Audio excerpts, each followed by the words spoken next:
माता बगलामुखी मंदिर, मोरनी हिल्स, पंचकुला, हरियाणा से। आज हम लोग एक भक्त के विषय में चर्चा करने जा रहे हैं। भक्तमाल ग्रंथ में से मैं आपको यह कथा सुना रहा हूं। श्रीमद् वल्लभाचार्य जी के पुत्र हुए श्री विट्ठल नाथ। विट्ठल नाथ जी के समय में ऐसा उन्होंने माहौल बना दिया कि मानो के द्वापर युग हो। कैसे? भगवान श्री कृष्ण बाल गोपाल की ऐसी उत्तम सेवा, परम सेवा उन्होंने की और अपने बेटे के समान श्री कृष्ण को वह लाड लडाते। तो ऐसा लगता जैसा नंद बाबा का समय था, मानो वही समय वापस लौट आया, क्योंकि भगवान श्री कृष्ण भी उनको अपने पिता के समान मानते और वैसे ही उनके साथ जैसे वो लाड लटाते वैसे श्री कृष्ण लाड उनका स्वीकार करते। उनको विट्ठलनाथ जी स्वयं उठाते, जगाते, उनकी शैया लगाते, उनका स्नान कराते, उनका भोग लगाते और फिर उनको मीठे मीठे मधुर मधुर पद सुनाते, गीत सुनाते, श्लोक सुनाते, उनकी सेवा में कुछ ना कुछ लगे रहते। और हम जिस भाव से भगवान को भजते हैं, भगवान भी उसी भाव को स्वीकार करते हैं। तो भगवान भी उनके साथ बाल विनोद करते हैं। जैसे छोटे बच्चे शरारत करते हैं या विनोद करते हैं, जिस प्रकार से छोटे बच्चे अपने माता पिता को मानो उन्हें तंग करते हैं, ऐसे श्री कृष्ण उनके साथ रहते हैं। तो एक बार क्या किया भगवान ने अपनी लीला दिखाते हुए कि जब विट्ठलनाथ जी भगवान का प्रसाद लेके गए, दूध लेकर गए, तो भगवान ने कहा कि अरे मैं नहीं पीऊंगा। क्यों नहीं पियोगे? इसलिए नहीं पीऊंगा क्योंकि इसमें मिश्री बहुत है।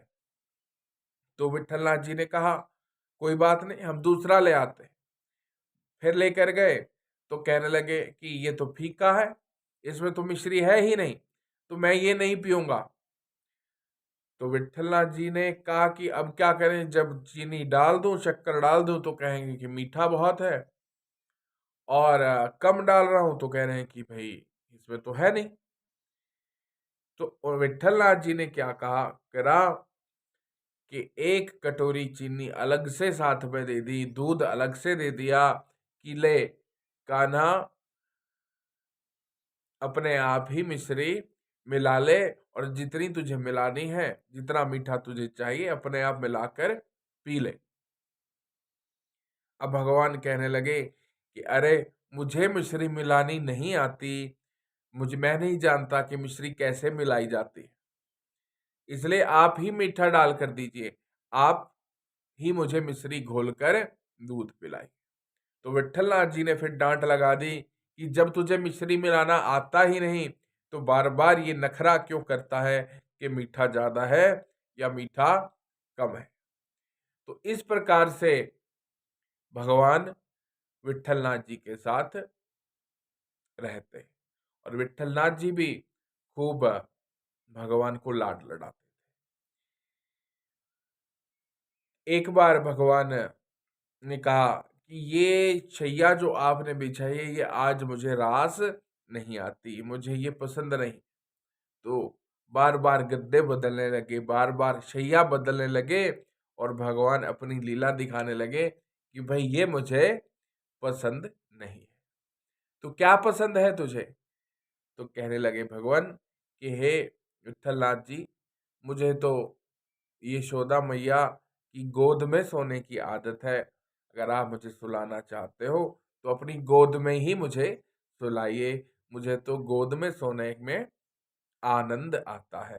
मुझे यूं महंगे महंगे और गद्देदार शैया में वो आनंद नहीं मिलता जो गोद में आनंद मिलता है।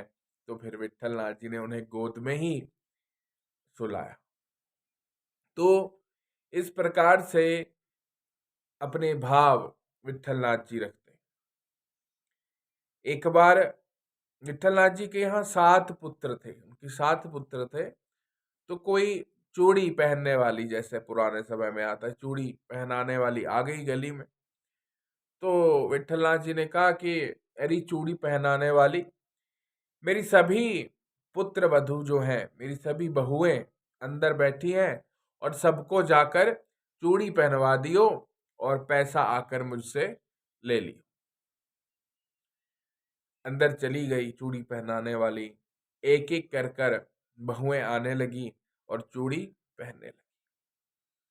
7 बहुओं ने चूड़ी पहन ली और फिर 8वीं बहू एक और आ गई और जैसे ही उसने हाथ आगे बढ़ाए तो जो चूड़ी वाली थी उसके हाथों की बनावट देखकर, वो सुकोमल से हाथ देखकर, ऐसे हाथ जैसे कभी देखे ही ना हो, ना सुने हो, ना देखे हो, वह दंग सी रह गई, वहीं खड़ी सी रह गई, मानो उसे मूर्छा सी आ गई, ऐसा होने लगा। और कुछ देर दंग जब खड़ी रही और बड़ी मुश्किल से उसने चूड़ियां डलाई उन हाथों में, और फिर बाहर निकल कर कहने लगी कि मैंने 8 बहुओं को चूड़ियां डलवा दी हैं और मेरा पैसा दे दो। अब विट्ठलनाथ जी ने कहा कि अरे मेरी तो बहुएं ही 7 हैं, ये 8 के पैसे क्यों मांग रही है? तो वो कहती कि ना, मैं तो सच बोल रही हूं, मैंने तो 8 को पहनाई है, पता कर लो, अगर 8 को ना पहनाई हो तो एक के भी पैसा नहीं लूंगी। विट्ठलनाथ जी कहने लगे मेरी तो बहुएं ही 7 हैं, तूने 8 को कैसे पहना दी? तो बहुत ज्यादा विवाद में ना पड़ते हुए विट्ठलनाथ जी ने 8 के पैसे दे दिए।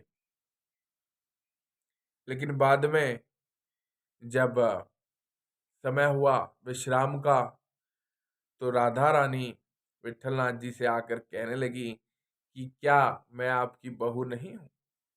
जब आप कान्हा को अपना पुत्र मानते हैं तो क्या मुझे पुत्र वधू नहीं मानेंगे? क्या मैं आपकी बहू नहीं? तो विट्ठलनाथ जी ये बात सुनकर गदगद हो गए कि जिस भाव से मैं भगवान को स्वीकार कर रहा हूं, उसी भाव से वह भी मुझे स्वीकार कर रहे हैं। तो जब प्रेम सच्चा हो, जब भक्ति सच्ची हो, तब भगवान इस तरह से हमारे प्रेम को अंगीकार कर लेते हैं, हमारे भावों को अंगीकार कर लेते हैं।